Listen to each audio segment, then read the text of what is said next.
Здравствуйте, мои дорогие друзья. Баритис Хайерджан, я всех приветствую. А,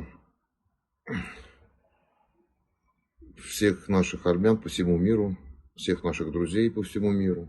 А у нас их немало, у нас их достаточно много. И я начну сегодняшний эфир с событий, которые разворачиваются сегодня в мире. В частности, Иран, который очень важен для нашего региона, и как это может повлиять, и достаточно серьезную вылазку, где иранские катера подошли к американским военным кораблям, потом было перехвачено 2 беспилотника. Это говорит о том, что Иран сам сейчас применяет искусство эскалации и говорит, что я готов в этом направлении работать, и, пожалуйста, никаких проблем я в этом плане не вижу, я готов, отключу, чтобы мне не звонили, я готов абсолютно в любом направлении двигаться, пожалуйста, хотите, давайте, поехали. Итак, значит, я как говорил, так и остаюсь при своем мнении, что Соединенные Штаты навряд ли рискнут наносить удар по Ирану, потому что Иран им нужен целостный, неделимый. С Ираном можно всегда договориться. И я еще раз хочу повторить эту мысль о том, что мы, к сожалению, как армяне, вне игры, хотя мы имеем все возможности привести к миру в регионе все, что касается Ирана. У нас такие возможности есть по линии тайной дипломатии, по линии нашей диаспоры. Мы можем все это прекрасно осуществить, договориться, вести коммуникацию у армян и с Госдепартаментом. Это я говорю, кстати, не государственные механизмы, не Никол Пашинян, МИД Армении. Я говорю про наши диаспоральные возможности и в Европе, и в Соединенных Штатах. Мы можем абсолютно спокойно вести любые разговоры, что во Франции, что в других европейских странах, что в США, что в Британии. Мы можем вести, что в Юго-Восточной Азии. Мы можем вести любые диалоги, не обязательно от имени, от лица власти, и мы можем все это достаточно серьезно продвигать. Более того, хочу сказать, я говорил и говорю, и буду говорить, что мы имели все шансы в 2019 году не допустить войны в Украине в 2022. К сожалению, аппарат премьер-министра сработал в этом плане очень плохо. Все, что было с моей стороны возможно сделать, я сделал. И были встречи, как я уже говорил. И сейчас очень важен мир вот с какой конфигурацией. Смотрите. Я уже всегда говорил, и очень много лет, все, кто меня слушали, я говорил, что мы должны сформировать новый блок.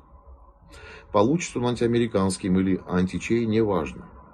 Но сегодня сформирован очень серьезный блок за военную доктрину, которой отвечают 2 государства. Первое это Франция, второе это Израиль. Это блок Израиль, Кипр, Греция, Франция. Этот проект я его озвучил, все, кто меня давно слушает, слышали и так далее, знают об этом проекте давно. То, что я говорил, я рассказывал уже много раз. Последний раз вот это уже достаточно серьезно и с индийской стороной тоже предлагали, обсуждали. В Индии вышла моя большая статья, где мы на эту тему опубликована моя статья, мой анализ. И в этом направлении сегодня это начинает продвигаться. А что именно? Индия подписала договор с Израилем, Кипром и Грецией и присоединилась к этому блоку. Является ли этот блок антитурецкий? Безусловно, да. Турция никогда не была союзником, Израиль никогда не был союзником Турции, никогда союзником Турции не будет. Турция хочет доминировать, Израиль этого никогда не допустит. Наши же интересы в данном случае с Израилем совпадают очень серьезно. Хотя есть очень много противоречий, у армянского государства с Израилем. А будем говорить так, у армян, у евреев противоречий нет, а вот на государственном уровне противоречия достаточно серьезные, и израильская сторона об этих противоречиях знает. Итак, Индия подписала договор оборонного характера между... Отдельно у нее есть договор между Французской республикой, и сейчас она присоединилась к блоку Израиль, Кипр, Греция. Так вот, для нас это важный проект. Но в мой проект входит еще в том числе необходимо к этому проекту подключить. И Грузия должна на эту тему серьезно думать. Серьезно. Иначе я уже говорил, что ждет Грузию. Эта операция, в том числе, которая была в 2020 году и осуществляется по сегодняшний день, в том числе очень опасная операция для Грузинской республики. И не нужно моим друзьям в Грузии быть очень самоуверенными. Я говорю, что я их это предупреждал, что этот день придет. Они посмеивались в это, они не верили. А недавно вот это все было озвучено. Итак, для того, чтобы полноценно сработал формат, необходимо создавать блок Франция, Индия, Иран, Армения, Грузия, Кипр, Греция. Было бы хорошо к этому проекту подключить болгар, но это очень сложно, навряд ли. Там достаточно в парламенте серьезное турецкое лобби находится. С Румынией тоже надо говорить на эту тему. Короче, вот этот регион, но этому региону проще будет договариваться индусам, французам и израильтянам. Что это даст? Что это даст? Во-первых, есть большая опасность. Вернее, их несколько. Безусловная гегемония на Черном море, в Восточном Средиземноморье и в регионе Южного Кавказа Турции, такая доминанта крайне опасна. И прежде всего она опасна для Армении, Грузии, Ирана. Иран Турции никогда не доверял. А сейчас Турция борется вместе с Саудовской Аравией, саудитами, за место пост-иранского периода, как они планируют. Эта работа разворачивается. Израиль это прекрасно понимает, мы это видим, Индия это видит. Значит, тут очень важно сейчас этот блок объединить. Если нам удастся объединить блок, при Николе Пашиняне это, наверное, нереально, но 26-й год для этой власти будет последним годом. Ситуация в стране, которая разворачивается социально-экономическая, внутриполитическая, и угрозы и вызовы, которые стоящие перед Арменией, вынудят эту власть уйти, и я уверен, что народ это потребует. Если не до выборов, то после выборов это будет, по моему анализу, по моей оценке, 100%. Эта команда Армению спасать никак не в состоянии, не интеллектуально, вообще никак. В общем, забыли про них, мои дорогие друзья. Итак, абсолютная гегемония Турции на Черном море, Восточном Средиземноморье, в регионе Южного Кавказа крайне большую опасность несет в себе не только для Грузии, Армении, но также и для Украины. И если Украина наивно полагает, что Грузия ее союзник, ну, я знаю многих украинцев, которые считают, что это совершенно не так и далеко не так. По одной простой причине: у Турции есть две вековые мечты. Это первое. Юг Армении и вообще Армения, аннексия ее территории, чтобы воссоединиться с континентальной частью Азербайджана, и Крым. Украинцы должны понимать, что про Крым турки никогда не забудут. И более того, хочу сказать, что Турция поставляет вооружение и много военного имущества не только вам. Она поставляет обеим противоборствующим сторонам. Потому что Турции нужно ослабить и Украину, и Россию одновременно. И чем слабее христианские и славянские народы, тем лучше. Потому что в перспективе и Россия, и Украина, и Европа, и Израиль могут стать серьезными союзниками в целом. Но с Россией пока беда, уровень компетенций у них не дотягивает, высокомерия много, знаний мало, ошибки за ошибками творят там, и так далее. Было бы много мозгов, давно бы уже с этой войной бы начали договариваться. Итак, Иран сейчас, безусловно, борется не за выживание, Да, Иран можно разрушить, разбомбить, но Иран был, есть и будет. У Ирана тоже достаточно серьезный ген выживаемости. Это страна такая, которая просто, ее просто так не съешь, а если съешь, то поперхнешься. Поэтому наша задача мир в регионе, но совершенно через другую конфигурацию. Я тут не потому, что мы там любим азербайджанцев, мы не любим азербайджанцев. Есть у нас своя национальная стратегия, как мы ее видим. Есть у нас свои национальные интересы. Это никак не означает, что это значит, мы действуем против Азербайджана. Нет. Просто мы выстраиваем свою стратегию. Азербайджан строит свою стратегию. Он идет в тюркский мир, потому что сама является тюркским миром, хотя шииты. Да? Уникальная ситуация у них в том плане, что они сами по себе шииты, но тюркский язык, но тюрки. Итак, ладно, они выстраивают концепцию организации тюркских государств, попросту говоря, Туран, туда, куда они идут. Поэтому, мы в эту стратегию не помещаемся, у нас могут быть дружеские отношения с тюркскими государствами, могут быть хорошие отношения. Союзнические, сейчас это исключено навряд ли. Поэтому мы должны строить свою стратегию. Эта стратегия приведет к тому, что Центральная Азия, это Казахстан, Узбекистан, Киргизия, Таджикистан, Туркменистан, хочешь или не хочешь, развернуться именно в этот блок. А не блок Турана. Блок Турана, можете его строить, я не против, мои дорогие граждане Центральной Азии. Я не против. Пожалуйста, стройте. Но я вам говорю, что придет время, вы это поймете, но желательно, чтобы это не пришло время, когда вы будете понимать, что это поздно. Я уже недавно вам говорил, рассказывал, что турецкие спецслужбы активно работают в Центральной Азии, особенно Узбекистан, Казахстан, Киргизия, там очень активно все развивается. Они работают по линии мягкой силы, но тем не менее через свои спецслужбы, и идет там насыщение под видом различных фондов.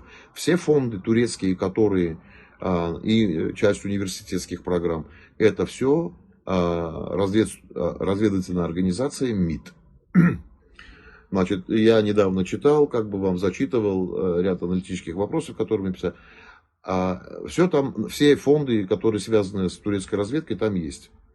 Такую же работу они проводят и в Азербайджане. Но это дело Азербайджана, Турция, ладно, они говорят, один народ, два государства. Окей, ладно, это я не влазю в их дела, они могут и с марсианами строить отношения. Это я говорю без сарказма, это сугубо их отношения. Ну и также наши отношения. Поэтому, сейчас я вернусь к Центральной Азии. Почему мы должны строить этот блок? Европа, Индия. Это, во-первых, индоевропейский проект. Индоевропейский проект. Европа, Индия, Иран, Армения, Грузия, Израиль, Кипр, Греция. Против этого проекта, этого блока будет сложно кому-либо противостоять вообще в целом. И даже всему арабскому объединенному миру. Если мы выстроим такой достаточно серьезный, мощный блок. Чем грозит, что грозит для стран Центральной и Средней Азии? Смотрите, мы знаем, что для Казахстана сегодня создана некая искусственная проблема с выходом ее продукции на Черное море на территории Российской Федерации. Есть проблема. У России есть очень большой козырь, это Абхазия. Как только Россия договорится с Грузией по Абхазии, откроется железная дорога, Россия будет использовать эту огромную большую логистическую возможность Грузии. Грузия в знак благодарности предоставит Батуми и Поти. И для места азербайджанского, казахского, узбекского, таджикского, киргизского товара, которым нужно выходить на Европу, Черное море, места не останется. Вы все побежите опять кланяться и просить выход на Черное море через Россию. Для того, чтобы это не произошло в будущем, я не буду называть одного чиновника в Казахстане, который сказал, что вообще мы как бы не понимаем, зачем мы идем вот свою продукцию в Армению хотим везти через Азербайджан. Нам гораздо дешевле, быстрее и удобнее вести, это высокопоставленный чиновник, это он публично сказал. Значит, нам гораздо дешевле и удобнее вести это через Иран. И это действительно правда. Теперь представьте, когда будет сформирован такой мощный блок, тут станет вопрос Соединенных Штатов. В Соединенных Штатах будет происходить быстрое изменение и будет происходить очень быстрая трансформация. Мы к Соединенным Штатам сейчас отдельно вернемся. Скажется ли это на войну в Украине? Да, скажется это на войну в Украине. Безусловно, такой формат, такой блок скажется. Он не может не сказаться. Можем ли мы после этого таким блоком влиять на политику России? В плане приостановки войны, не приостановки, а завершения войны. На основе индоевропейской цивилизации. Можем? Можем. Украина тоже является индоевропейской цивилизацией. Как и армяне, как и грузины, как и русские, как и европейцы. Это индоевропейская цивилизация. Значит, можем? Можем. Безусловно, можем. Конечно. Теперь, нужна ли война для всех нас, и в том числе для Украины, в Иране? Нет, не нужна. Поверьте, все будет только хуже. Если кто-то думает, что это разрушить такую страну, ввести в эту страну хаос, это для кого-то будет хорошо, особенно для региона, поверьте, это будет только плохо. Хорошо от этого быть не может. И плохо будет самим Соединенным Штатам. Но я в разрушение Ирана на несколько государств, там, каких-то анклавов или еще что-то, я не верю, это исключено. Но все, что касается сегодня непосредственно Ирана, не в интересах Израиля уничтожение Ирана, так же, как и не в интересах Ирана уничтожение Израиля. Оба столкнутся с турецкой гегемонией. Иран патологически, цивилизационно не может быть союзником Турции. Иран никогда не был союзником Турции, никогда союзником Турции быть не может. Могут иметь хорошие добрососедские отношения, торговля, дипломатия и так далее. Могут. Но быть союзниками и доверять друг другу никогда этого не было, никогда этого не будет. Потому что Иран это другой народ, турки это другой народ. Совершенно это как вот заноза в руке. Другое место употреблять не буду. И желание там части наших соседей, чтобы в Иране начался кипиш и часть территории там как бы была аннексирована, этого не произойдет. Как бы Иран не был ослаблен, он сам может аннексировать кого угодно. На этом фоне очень странная позиция Соединенных Штатов. Мне многие задают вопросы, пишут, говорят, спрашивают и так далее. Значит, будет ли нападать США? Не усыпляет ли Соединенные Штаты сейчас Иран переговорами? Я уже говорил, что это многоуровневая комбинация, которая работает в направлении принуждения Ирана сесть за стол переговоров на определенных условиях. Но я хочу сразу сказать, если на этих переговорах, я как бы уже американцам это писал на самый верх, были такие консультации, и мы предлагали свою помощь в этом направлении, мы ему подчеркнули, и они это сейчас взяли на вооружение. С Ираном говорить языком потери своего суверенитета нельзя. Просто нельзя. Вот. Значит, Иран суверенитетом не торгует.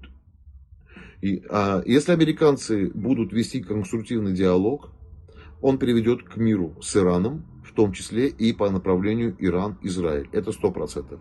Дальше для войны в Украине это тоже плохо. Вернее, это тоже хорошо. Это даже отлично. Многие вопросы будут решаться, в том числе. Да? Во-первых, упадут в мире резко цены на газ и нефть. Резко упадут причем. Я думаю, что с снятием санкций с Ирана существенно оживит рынок Европы в том числе. Украина всегда традиционно продавала в Иран и пшеницу, и особенно подсолнечное масло. Традиционно они работали с Ираном. Значит, цены на углеводороды упадут существенно, что скажется хорошо на экономике Европейского Союза, скажется на экономике Грузии и Армении. В целом это будет хорошо и для Украины, в том числе дешевая энергетика для Украины крайне важна. Снятие санкций с Ирана имеет огромные плюсы во всем. Это оживление рынка, 85-миллионный рынок, которому нужно абсолютно все. Вот просто все. Плюс колоссальное падение цены на нефть. Я вам скажу примерно, что цена нефти, если откроют рынок с Ираном, может упасть до вообще суперкритической отметки $15 за баррель. Вот. Чем быстрее это случится, тем легче мировая экономика начнет оживляться, потому что от порога до порога, как говорится в бизнесе, экономическая цепочка вся, производственная цепочка, она будет только дешеветь. Это скажется и на продуктах питания, в общем, многие вопросы, цены на билеты на самолет и так далее и тому подобное. Армии будут меньше тратить гораздо денег. Это, короче, это колоссальная цепочка, не про то, что не цепочка конкретного региона или конкретной страны. Это цепочка глобального мира. Эта цепочка всех касается, потому что цены упадут автоматически. А Ирану нужны деньги. Он начнет не дуром качать нефть, как это было при Обаме, когда он снял санкции 6+1 там, и все начало сразу падать. Это очень важно. А дальше в ближайшее время это еще в том числе и мир с Израилем. И тогда будут совершенно другие конфигурации. Тогда Иран входит в совершенно другой союз, в другой блок. Конечно, Иран может войти в этот блок и без Европы. И Соединенные Штаты здесь нужны. Сегодня Соединенные Штаты являются античеловеческим государством, вернее, античеловеческой политикой. Да? Мы вот видим все эти скандалы, более 3 миллионов файлов Эпштейна. Это просто кошмар, кто сегодня управляет США. Если они там с детьми что-то вытворяли, разве их будет заботить смерть ребенка в Украине? Безусловно, не будет. Человек и люди, если изначально аморальны, они аморальны во всем. Их не будет заботить смерть ребенка в Украине, в Армении, в Азербайджане, в Грузии, даже в самой России. Никого это уже не интересует. Потому что это люди морально деградированные. У них произошли ценностные сдвиги. Так вот, поэтому я говорю, Центральная и Средняя Азия должна хорошо, внимательно думать. Потому что как только вы увидите, что идет сближение мощнейшая Россия и Грузия, и будет стоять вопрос Абхазии поначалу, потом Осетии. Посмотрите, с того момента вы уже должны начинать очень серьезно задумываться. Потому что у вас будет ограничен выход на Черное море, поверьте. И вы ничего там силой не сделаете. Грузию вы никак не сможете заставить открыть вам порты. Да, вам Россия скажет, пожалуйста, идите ко мне. И опять все туда рванете. И Азербайджан туда пойдет. У Азербайджана нет выхода к Черному морю. Кроме как через нас, Грузию или Иран. Другого выхода или через Россию. Все. Вот весь выход Азербайджана на Черное море. Поэтому, если мы перекроем здесь, грузины перекроют там, Иран перекроет там, я посмотрю, что будете делать с этими нефтяными продуктами. Будете сами их пить. Поэтому у нас очень много рычагов и дипломатических, и различных, тактических, стратегических по формированию блока.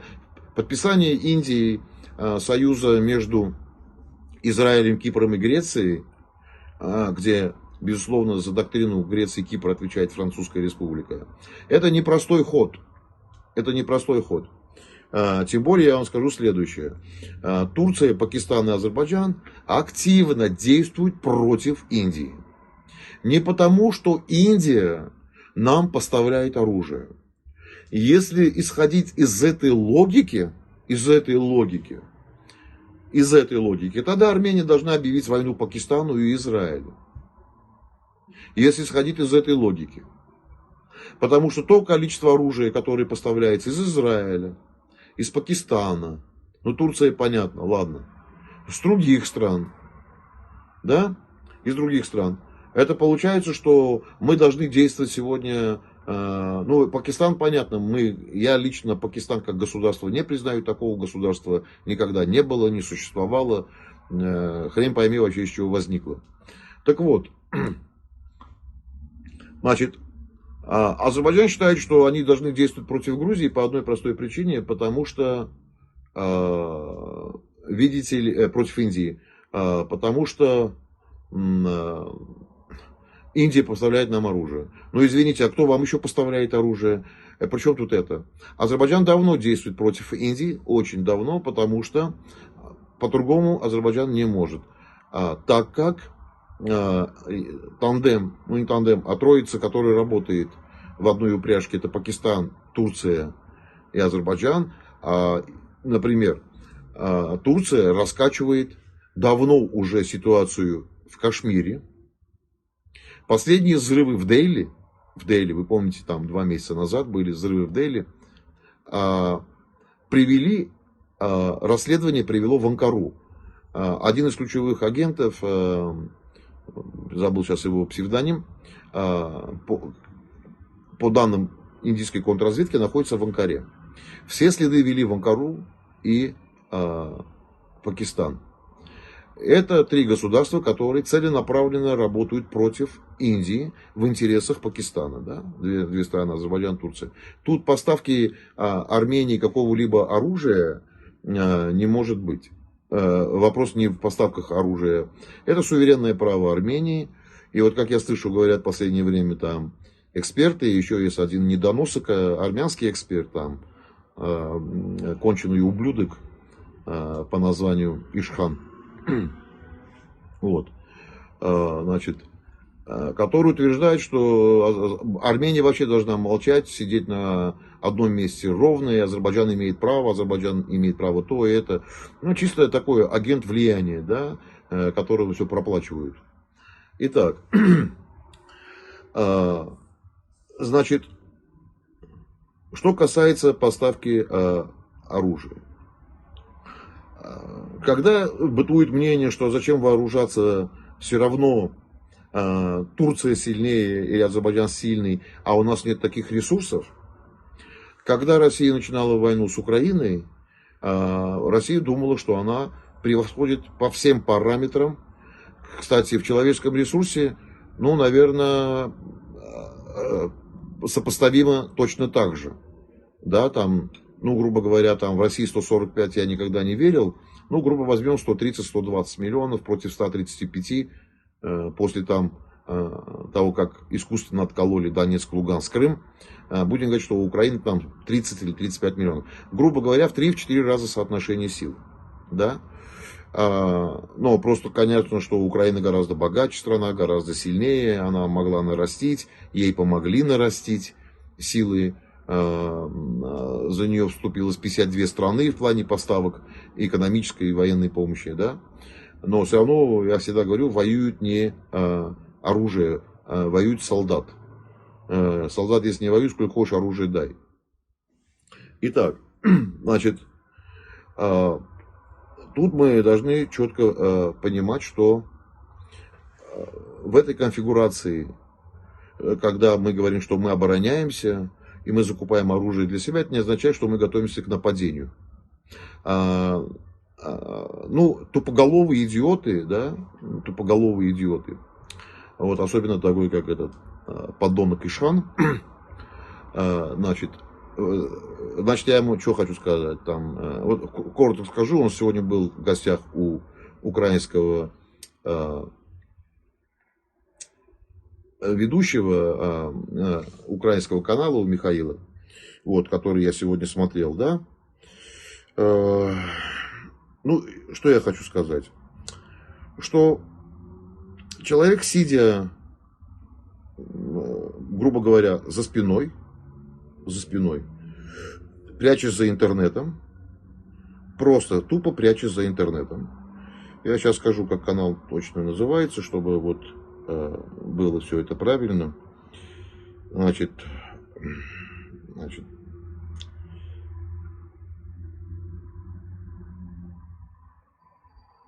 секундочку. Канал называется Daily TV Европа, да? Вот. Ну, я, во-первых, хочу сказать Михаилу за его профессионализм спасибо, который не давал, там, весь эфир стал посвященным мне. Вот. Кстати, рекомендую канал. Я знаю, что многие армяне этот канал считают проазербайджанским, откровенно проазербайджанским, но позиция Михаила показывает, что он ведет себя профессионально,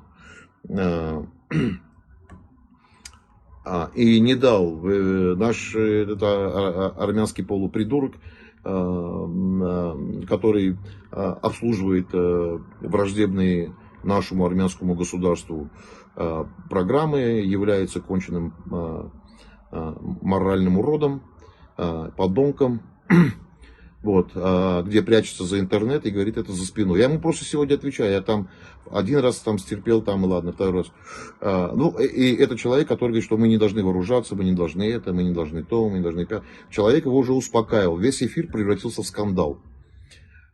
Понимаете, прям человек был в истерике, крики, шум. Я вам просто даже не рекомендую его смотреть, потому что этого барана смотреть там смысла никакого нету.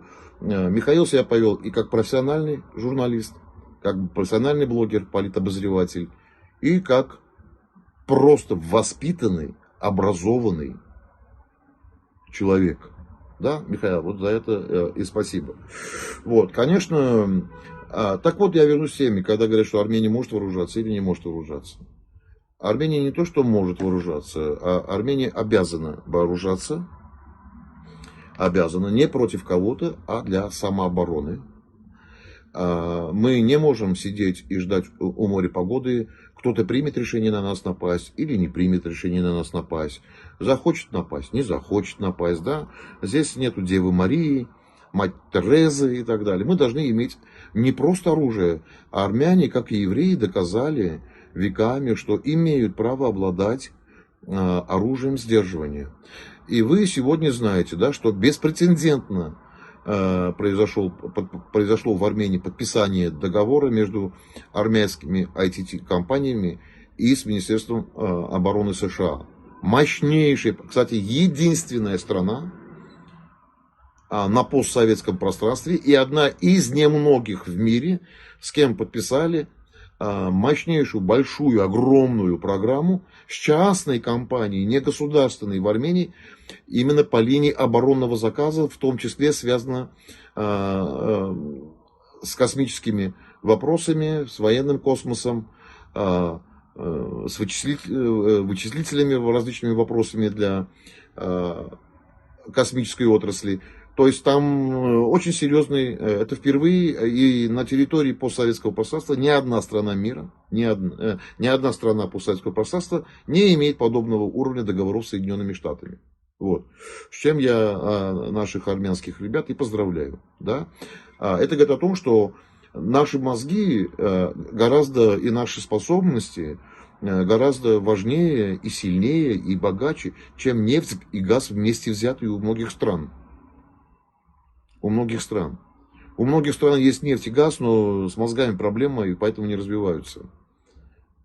Поэтому я говорю, что у нас огромное будущее. И оценивать, что Турция больше и сильнее, поэтому ей нельзя противостоять, современная война показывает, что это не так. И вообще войны на протяжении многих лет показывают, что это не так. Единственная проблема у государства, которое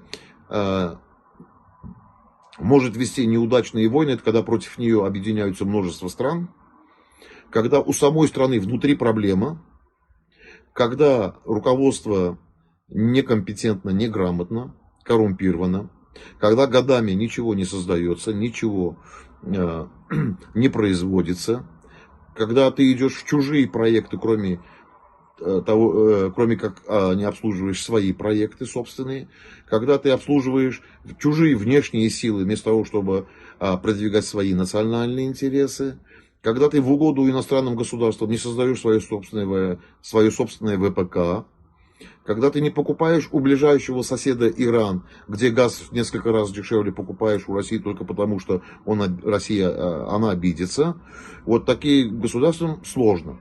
Но так или иначе, власть в Армении изменится.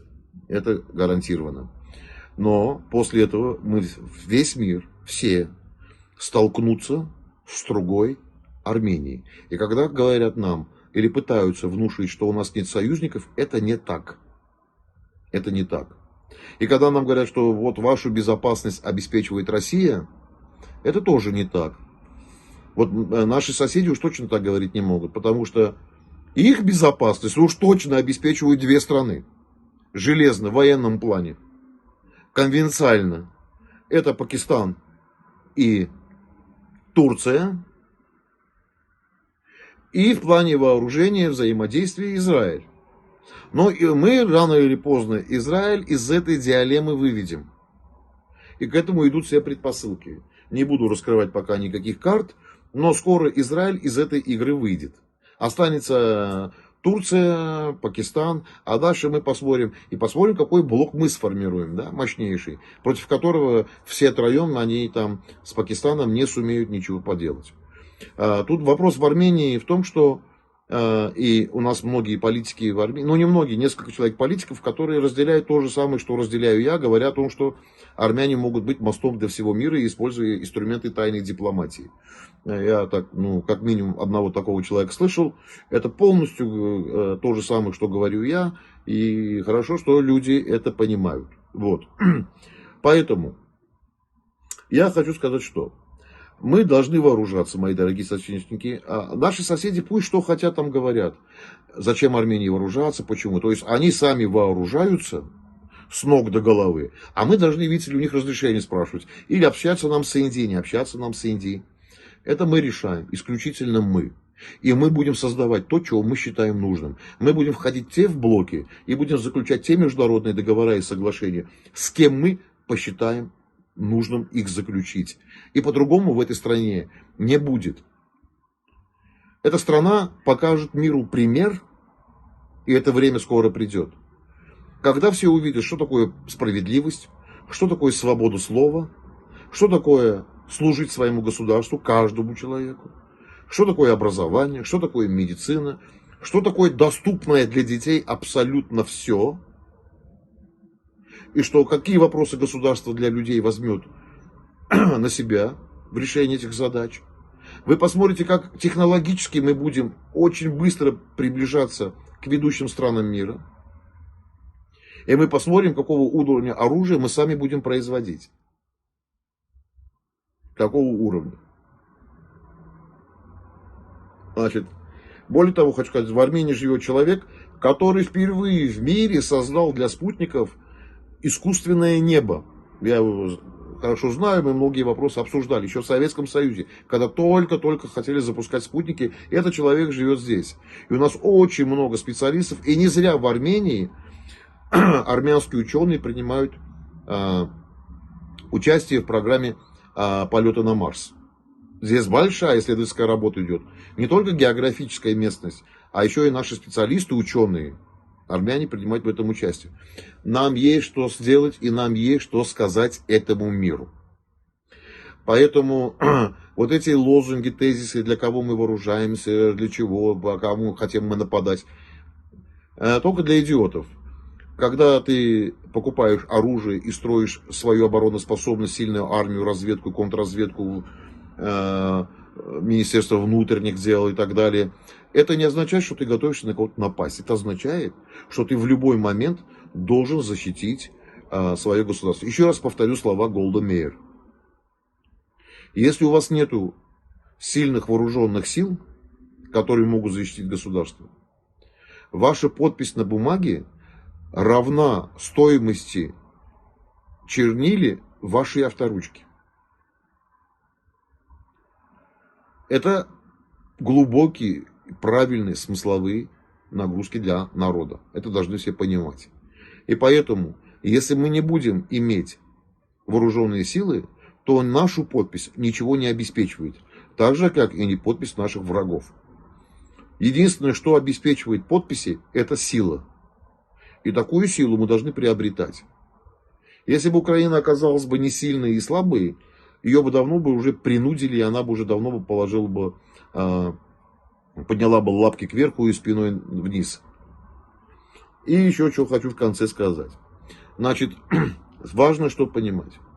Вот эти соглашения, не удары по энергетике, вчера были беспрецедентные удары беспилотниками, ракетами, баллистическими ракетами, да, и так далее. Реакция Трампа, этого негодяя, крайне, вообще нулевая. Вот. Но я против, когда подписывают соглашения, обсуждаются подписание соглашений в области энергетики. Не потому, что я хочу, чтобы били по энергетике, я хочу сказать другое. Это аморальные подписи. То есть, что означает, по энергетике и нефтеперерабатывающим заводам не бейте, а по жилым домам, где женщины и дети, туда бейте.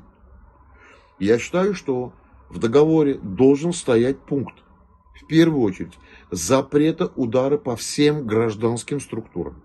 По всем. Больницы, школы, детские сады, ясли. Даже по военным госпиталям надо запретить бить, потому что это является, да, военный госпиталь, но он гуманитарный. Это в любом случае проявление гуманизма. Вот по всем гражданским объектам, магазинам, кинотеатрам, торговым центрам и так далее, надо запретить бить. Понимаете, когда вы можете запретить ударить по НПЗ, или по ТЭЦу, или по ГЭСу, или по ГРЭСу, да, люди, может быть, и не замерзнут, у них будет тепло. Но когда прилетит ракета или беспилотник залетит в квартиру или ударится в дом, люди погибнут в тепле. Теплыми умрут, погибнут. Поэтому я говорю, должно быть запрещено в первую очередь во всех договорах. И Зеленский это должен себе зарубить на носу. Он должен это Трампу и европейцам сказать в лицо.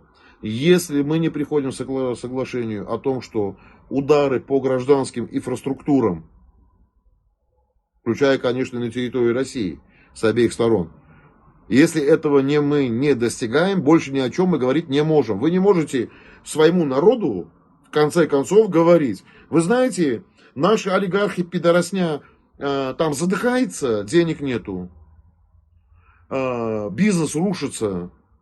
Давайте по инфраструктуре бить не будем. А людям это преподносит, что они заботятся, чтобы они не замерзли. Так вы спросите у этих граждан. И в России, и в первую очередь в Украине. А вы как хотите? Замерзнуть? Или чтобы ваши дети погибали теплыми? В тепле. В шортиках, в маечке, сидя дома, в тепле, но чтобы туда прилетела ракета. Я вам говорю, 99,9 людей вам скажут: я буду лучше мерзнуть, но безопасно. Хотите бить по ТЭЦу, бейте. Но оставьте наши дома в покое. Больницы, школы, сады, магазины, кинотеатры. Оставьте в покое. Поэтому я считаю, что это подписи под инфраструктурной безопасностью, прекращению удара с гуманитарных целей, еще с каких-то, неважно, по энергетике, это аморальные подписи. Человек может мерзнуть, может недоедать, но он живет. А человек может быть сыт, одет, обут. Да? Но мерзнет, но погибает. Он, все, вот у него тепло, все прекрасно. Ему никаких проблем нету. А ракета прилетела, убила всю семью, допустим. Я поэтому говорю, что это надо прекращать. И по большому счету, просто сегодня мир настолько аморальный, настолько сволочная система этой саранчи выстроилась. Я говорю, что мировая революция, она неизбежно приведет к уничтожению политической элиты по всему миру. Их будут, как при Наполеоне, без суда и следствия. И это затронет весь мир. Весь мир сегодня превращается в общество потребителей. У человека происходит инволюция. Человек родился и пришел на эту землю, чтобы созидать, а не чтобы его заменяли роботы. Человек созидатель. Именно ежедневный труд, ежечасный труд из обезьяны сделал человека. Происходила эволюция только потому, что рос мозг, он думал, он развивался, появлялись новые навыки, нужно было обхватывать новые вещи, все это эволюционировалось, мозг просчитывал, а мозг — это величайший компьютер в мире и величайший фармацевт в мире. Все просчитал, и появился человек. Сегодня, если мы уйдем от всего этих, от всех этих миролюбивых взглядов, если мы будем прощать шакалам, которые насилуют детей, насилуют женщин, живут извращенно, но при этом эти петухи хотят нас чему-то в жизни научить и еще ставят какие-то условия, этого недопустимо. Если мы позволим им всем в мире управлять нами дальше, я вам хочу сказать, ваших детей или внуков ждет либо очень страшное будущее, и, возможно, очень страшное короткое будущее. Миллионы людей могут погибать. То, что идет программа, как говорил Швеб, как все это расписывает народонаселение, да, все эти учения и так далее. Кстати, во многих европейских западных университетах преподают эти учения по сокращению населения, а вам и сокращают. Вам вот эти все некачественные продукты нефтегорения, которые выдают выхлопы, продукты ГМО, геномодифицированные продукты, модифицированные продукты, вот это некачественное питание, некачественная медицина, некачественные препараты, коронавирусы и так далее. Вот это все делают для того, чтобы население планеты сокращалось. Но это прежде всего затронет те страны, где бурный рост рождаемости. Это затронет Юго-Восточную Азию, это затронет Африку, это затронет арабский мир, это затронет Центральную Азию и Среднюю Азию. Там будут применяться эти все вещи. Итак, что я хочу сказать. Так, как сейчас двигается мир, и как он идет к цифровому фашизму, да? И все эти учения о народосокращении, о том, что планета не безразмерная и так далее и тому подобное. Так, смотрите, почему сейчас готовят миллионы роботов которые будут работать. Значит, смотрите, миллионы, миллиарды роботов. Это говорит о том, что если они будут внедрены как рабочая сила, то значит людей с работы будут увольнять. Робот есть не просит никаких социальных программ и страховок. Значит, если миллиарды людей потеряют работы, значит их нужно утилизировать. Утилизировать, завязав такую войну ядерную, чтобы утилизировать, никто не будет. Утилизируют только через лекарства, некачественную медицину, продукты питания, разные, даже ткани, стиральные зубные порошки, напитки и так далее. И сегодня, посмотрите, например, сегодня мы еще в Армении и питаемся очень качественно. У нас почти геномодифицированных продуктов очень мало. У нас очень качественная продукция. Вот. У многих стран, вот в России, качественное питание это катастрофическая вещь, это кошмар. Качество еды в России это низкий уровень, очень низкий уровень. Еды много, но качества нет, да? Значит, пальмовое масло и так далее и тому подобное. Итак, что я хочу сказать? Что сокращение населения будет, оно уже идет. Но поскольку Европа, европейские народы, индоевропейские народы рожают мало, эта утилизация затронет в основном страны Африки, Азии, арабского мира, Юго-Восточной Азии. В основном это будет там.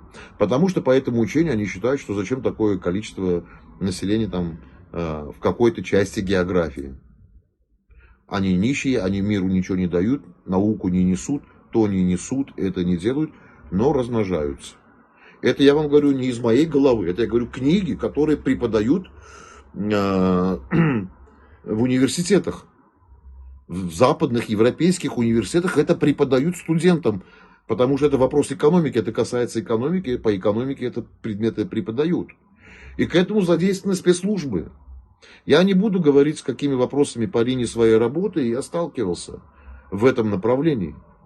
И какие вещи мы узнавали. Узнавали не просто там на уровне разговоров, а узнавали мы достаточно серьезно на уровне документов.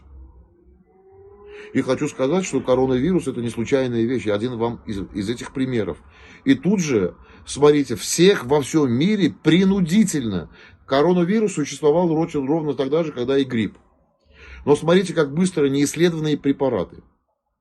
Pfizer, Спутник, там, еще там, не помню, какие-то там. Сразу во всех странах мира и ВОЗ обязал всем делать принудительные прививки. Все, кто прививался, никто не может знать, какие их последствия будут ждать. Никто. Все, кто прививался.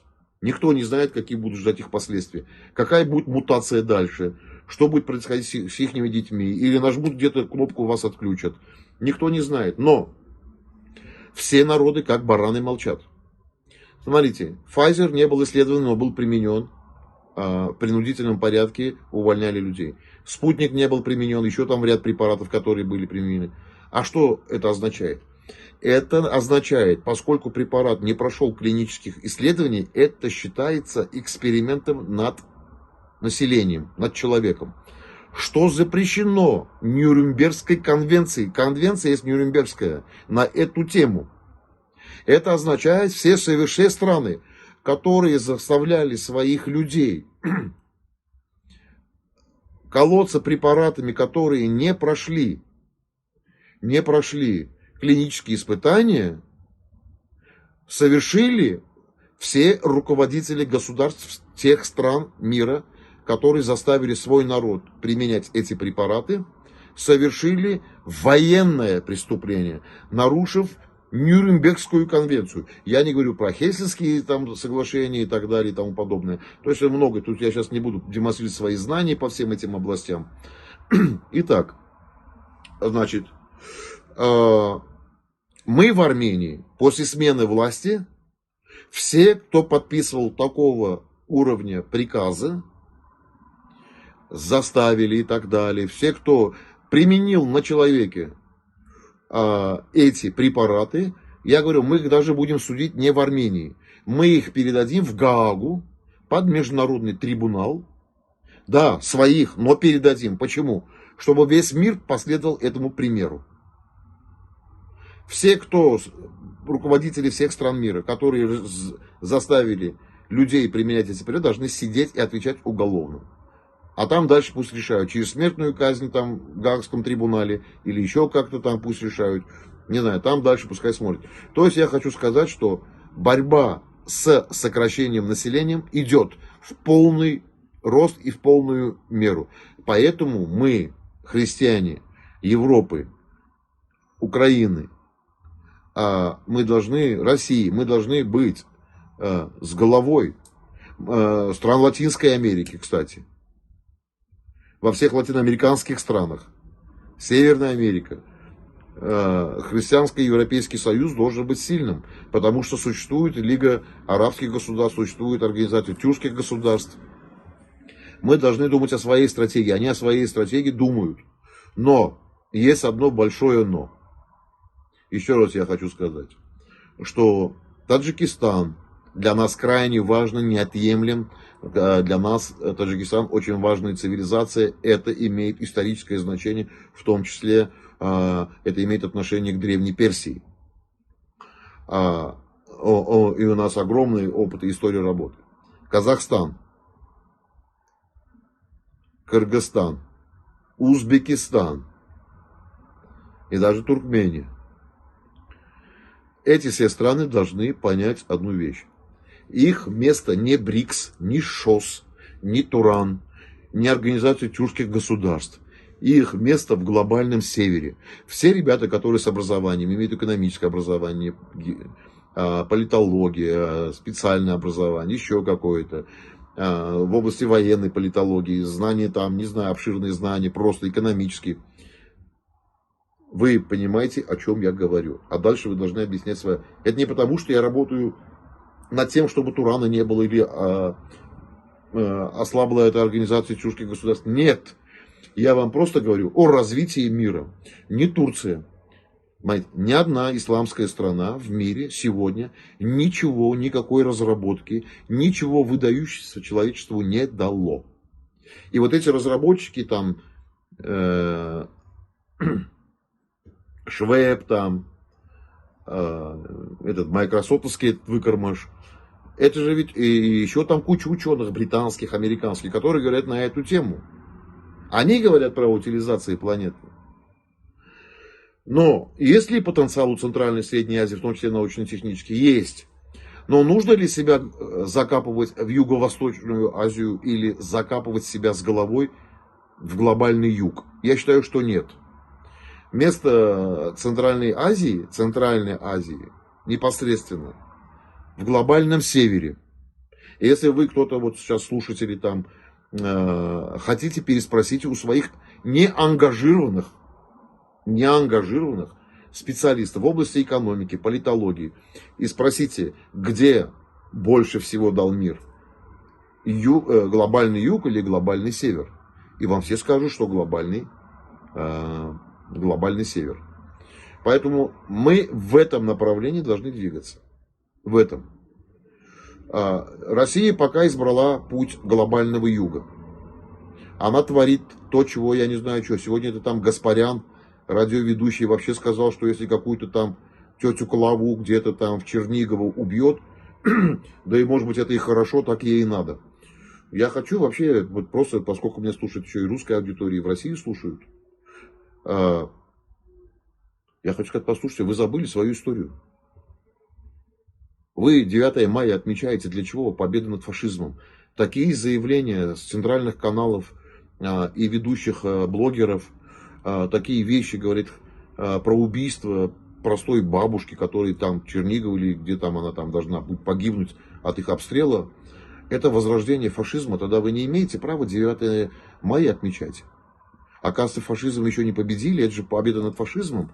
А вот такие блогеры Дугины, там, всякие остальные вот эти, которые кричат об убийстве, это же возрождение фашизма. Значит, нельзя вам отмечать 9 мая.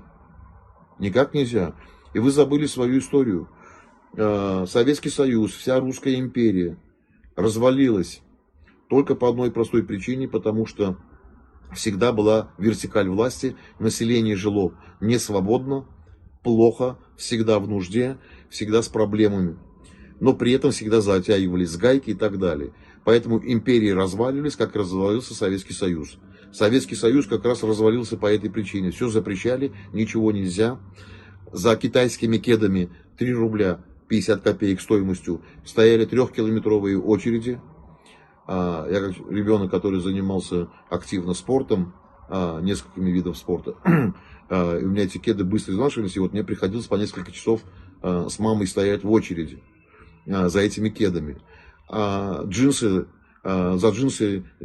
женщины отдавались, мужчины дрались, а даже еще и убивали. Идеология была живопись, кино, литература, поэзия, в целом все искусство было под жесточайшим контролем, и все великое и выдающееся в Советском Союзе уходило в подполье. Народ на митингах кричал, что любит Брежнева, домой приходили, покупали газету «Правда», кто-то ножом ее тыкал, кто-то плевал в нее, кто-то зад вытирал, короче, кто только что не делал. То есть все, где-то кого-то любили, но дома всех все ненавидели. Было мощнейшее КГБ, было мощнейшее МВД, было мощнейшее ГРУ. Но вот это все настолько накипело, что все взорвалось, и Советского Союза больше нет. А почему нет? Потому что вот именно из-за такого управления, которое сегодня в России. Как только в России будет понятно, что такое демократия, свободное слово, был такой короткий период в России, я считаю, что это был, наверное, одним из лучших периодов в 90-е годы. Было всем тяжело им там жить, но было все прекрасно. Я в этот момент работал в аппарате президента Армении. Значит, было тяжело всем жить, но была свобода, и люди могли свободно говорить, могли выбирать губернаторов, мэров и так далее. И Россия должна понять одну вещь. Ваша история плохой пример. Как только вы переходите в такой режим вертикали власти управления, как сказал один вот русский чиновник, это еще в царское время, он сказал: для меня нет России, для меня есть только царь. Вот. Сегодня для них, этих чиновников, нету России, есть только там президент. Есть только их кошельки, банки, тендеры и так далее. Поэтому когда они ничего не сумели в России создать, космос провалили, авиацию убили. И все, что заводы есть, зайдите на любой завод, увидите 1938 год, 25 год, 41, 45, 53, 61, 72, 81 и так далее. Вы там увидите все советское.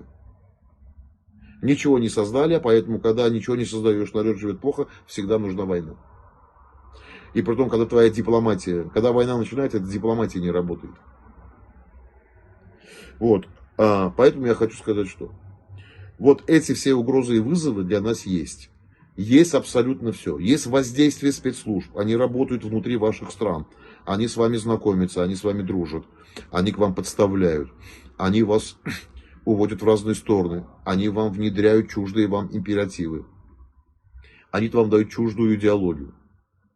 И во всех странах, где нету своей идеологии, где есть диффузия идеологии, там будет экспорт идеологии, туда будет экспортироваться идеология. И вы будете жить по их правилам. Мы еще на Южном Кавказе сохранили свою идентичность, особенно в Армении. Вы можете прийти на любую армянскую дискотеку, на любой день рождения, на любую свадьбу, на любое мероприятие веселое и так далее. Вы услышите вот что. 95% все танцы и музыка будет национальной. Может быть, там 5% что-то будет звучать там современно европейское. И это причем никто никого не заставляет. От 3-летнего ребенка до 100-летнего старика. Это потому что это нельзя убить. У нас это есть. В России вы на свадьбах этого ничего не увидите. На дискотеках этого нет вообще. Ничего национального там не танцуется, не одевается. Молодежь потеряла свои корни. Это реально так. Реально. Я когда был в Киеве, я видел очень много молодых ребят и девушек до войны. Я очень много видел в вышиванках ходят в Киеве. Я очень много видел украинцев в национальной одежде. В Армении тоже можно встретить. Так вот, угрозы и вызовы колоссальные, катастрофичные. Для этого мы должны сопротивляться. Для этого у нас должна быть своя наука, своя медицина, свои лаборатории, в том числе биолаборатории, химические лаборатории, различные лаборатории. Мы должны все это иметь в независимом плане, чтобы нас и не отравили, и не кормили, чем попало. И мы должны свою продовольственную безопасность держать под особым надзором. Я говорю, это не сказки, это не теория заговора, а я говорю о том, что такая программа по утилизации значительной части населения есть, она идет, и она будет продолжаться. Всем нам мира, силы, удачи.